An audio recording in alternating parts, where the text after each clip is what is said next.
नमस्कार, मैं रवीश कुमार। दोस्तों, क्या आपने अभी तक वह खबर नहीं सुनी?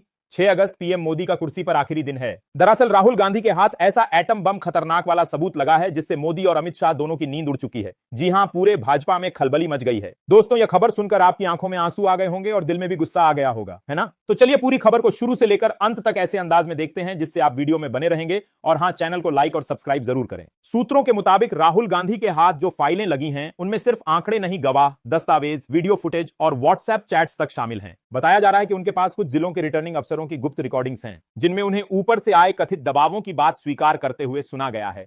कुछ जगहों पर वोटिंग मशीनों को निर्धारित समय से पहले बंद करने, दोबारा चालू करने और ईएमआई डाटा का मिलान ना होने की जांच रिपोर्ट भी दस्तावेजों में शामिल है। एक और चौंकाने वाली बात यह है कि राहुल गांधी को एक आरटी से ऐसी जानकारी मिली है जिससे यह शक मजबूत हो रहा है कि कुछ सीटों पर सरकारी कर्मचारियों की मदद से वोटिंग डाटा को सिंक किया गया ताकि हार को जीत में बदला जा सके। और सबसे विस्फोटक दस्तावेज एक कथित मेल ट्रेल जिसमें एक राज्य के मुख्य निर्वाचन अधिकारी द्वारा केंद्रीय मंत्रालय से निर्देशात्मक बातचीत की बात उजागर होती है। लेकिन दोस्तों, सच्चाई को जानने के लिए इत्मीनान होकर सुनना चाहिए, क्योंकि सच्चाई को जल्दबाजी में समझा नहीं जाता। इसीलिए आप इस वीडियो को अंत तक जरूर देखें। कौन से हैं वह सबूत मानो किसी ने पीएमओ की दीवारों में सुराख कर दिए हो और अब अंदर की बात बाहर आ ही रही हो। और जैसे जैसे 6 अगस्त करीब आ रहा है, दिल्ली की गर्मी संसद के ऐसी कमरों तक को पसीना दिला रही है, क्योंकि राहुल गांधी अब सिर्फ विपक्ष के नेता नहीं रह गए, अब वह एक चुनौती बन गए हैं। एक ऐसी चुनौती जो सीधे चुनाव आयोग से टकरा रही है, जो कह रही है कि 10 से 15 सीटों पर सिर्फ हेराफेरी नहीं हुई बल्कि लोकतंत्र की हत्या की गई। लोकतंत्र की हत्या करना बंद करो, बंद करो, बंद करो। वोटर लिस्ट के साथ छेड़छाड़ की गई, ईवीएम में छिपाकर वोटों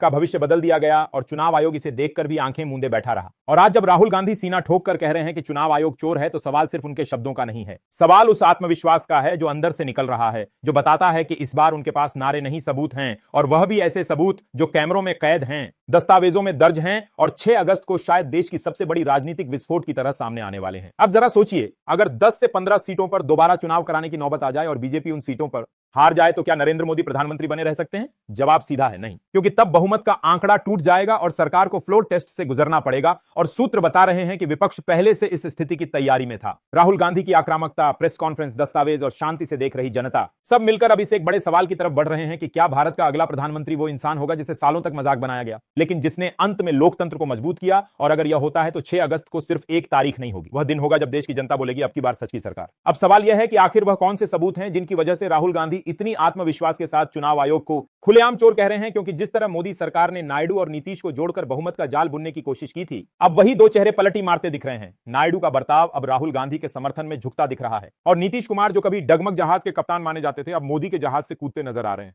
और इधर मोदी सरकार पर एड सीबीआई और आयकर विभाग की जो चादर उन्होंने दूसरों पर डाली थी, अब वही चादर खुद उनके पैरों में उलझने लगी है। अब भाजपा की अंदरूनी बैठकों में भी बेचैनी है कि राहुल गांधी जिस तेजी से आगे बढ़ रहे हैं, वह कहीं 2029 का इंतजार ना करें और बीच रास्ते ही सरकार को बेनकाब कर गिराने की तैयारी में ना लग जाएं। क्योंकि अगर इन सबूतों में ईवीएम के टपरिंग, बोगस वोटिंग और सैकड़ों फर्जी वोटर आईडी का जिक्र आता है, तो यह सिर्फ चुनाव आयोग के खिलाफ नहीं होगा, यह भारत के लोकतंत्र के इतिहास में वह दिन बन सकता है जब सरकार के अस्तित्व पर ही सवाल खड़ा होगा। और बीजेपी, जो आज तक खुद को नैतिकता और विकास का प्रतीक बताती थी, वही पार्टी अब खुद उन सब आरोपों के घेरे में खड़ी है जिनसे वह कांग्रेस को घेरती थी। फर्क सिर्फ इतना है कि कांग्रेस जवाब नहीं देती थी और राहुल गांधी अब हर मंच पर बोल रहे हैं, दस्तावेज दिखा रहे हैं और खुलेआम कह रहे हैं कि अगर सत्ता में सच्चाई बची है तो 5 अगस्त को सामने आओ, क्योंकि इस बार केवल प्रेस कॉन्फ्रेंस नहीं होगी, इस बार दस्तावेज लहराए जाएंगे, अफसरों के नाम उजागर होंगे और वह रजिस्टर सामने आएगा जिसमें 10 से 15 सीटों पर वोटों की अदला बदली की प्लानिंग का पूरा कालक्रम दर्ज है। और जैसे ही ये बातें सार्वजनिक होंगी, मोदी सरकार के लिए अपने ही सहयोगियों को साधना मुश्किल हो जाएगा। विपक्ष नई रणनीति के तहत सरकार गिराने की तैयारी में है और सूत्र तो यहां तक कह रहे हैं कि राहुल गांधी को अगला प्रधानमंत्री बनाने की भूमिका तैयार हो चुकी है, क्योंकि नायडू, नीतीश दोनों यह मान चुके हैं कि उन्हें सत्ता के साथ नई साख के साथ जाना है और यह साख अब मोदी के पास नहीं बची, चाहे वह कितना भी राष्ट्रवाद का चोला पहन लें या नए मंत्रालय बना लें।